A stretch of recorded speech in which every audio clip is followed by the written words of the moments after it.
Hello everyone, I'm AnnMarie Gangelhoff, and today I will be talking about issues regarding the capture of southern cassowaries.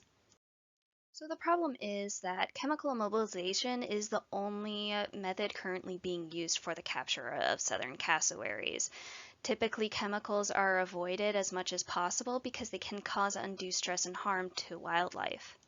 I'll be assessing the following methods based on their ease of use, how much stress they cause to the animal, and the ability to use it in multiple environments. The first method is chemical immobilization, which is injecting an animal with an anesthetic agent using an injector pole or a blow dart.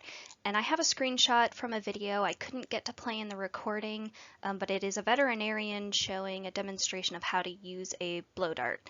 And hopefully I can get that link to you guys. Chemical immobilization is great for longer procedures, and there's a reduced risk of injury when the animal is completely immobilized. You can specifically select to capture certain individuals, which is great if there's one that's injured or needs to be relocated, and this method has been thoroughly studied. It does require trained staff in the use of anesthetics, and the use of chemicals always runs the risk of complications. And there is a risk of injury while waiting for the drugs to take effect, so if the animal is dazed getting up or down, it might run and hit a tree or other vegetation, so it requires open space. This is an active capture, so you have to be there and requires a close proximity of about 10 meters to hit it, ideally in the back of the thigh. Method 2 is the corral trap. So this is where fencing funnels an animal into a corral with inward-facing prongs that discourage attempts to get back out. On the left here is a picture of a corral pen actually used for feral hogs, shows the narrowing of the entrance to it. The middle is a diagram I kind of drew, very simple, with the fences and prongs, discouraging escape. And then on the right here is a lesser prairie chicken. Dr. David Halkos and his team actually successfully used corral traps for the capture of lesser prairie chickens. So corral traps are a passive technique. You don't have to be there to capture the animal. You can set up the corrals with cameras that have remote access to see when an animal enters the trap, and it can be placed across all cassowary habitat.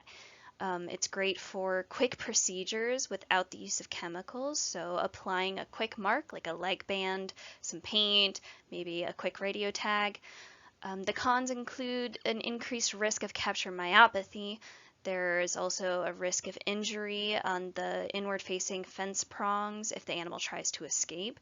There's an increased risk of injury to the animal or handlers if the animal isn't completely immobilized, and may require additional restraints, such as this squeeze chute I've pictured here, typically used for cattle. It just shows that forcing an animal into a more narrow space allows for better control. The final method is the odorous. It is a primitive hunting tool typically thrown at the legs of an animal to entangle those legs and bring the animal down.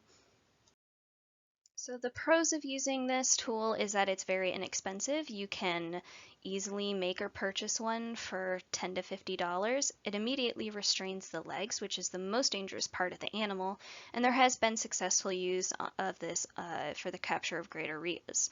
It does require open space though, with little vegetation, or else the tool will get entangled. Any pursuit can capture trigger myopathy in cassowaries. It does require skill and practice for an effective throw, and it does look like a weapon, so this is not great for any public image issues. My recommendation is that it depends. I think we can easily rule out odorous as an option, but I'm not going to deny that chemical immobilization has its benefits, especially considering how dangerous but sensitive these animals are. But I don't think we should rely on chemicals, and that more passive techniques like corral trapping should be used whenever possible, or at least explored more as an option, as I believe they can allow for more intensive studies of cassowaries throughout their entire range. And I'm just going to wrap up with these acknowledgments. This is the literature that I referenced for my project. A big shout out to Dr. Hamish Campbell and his teams for their studies on chemical immobilization of southern cassowaries. Thank you so much, guys, for listening to my presentation.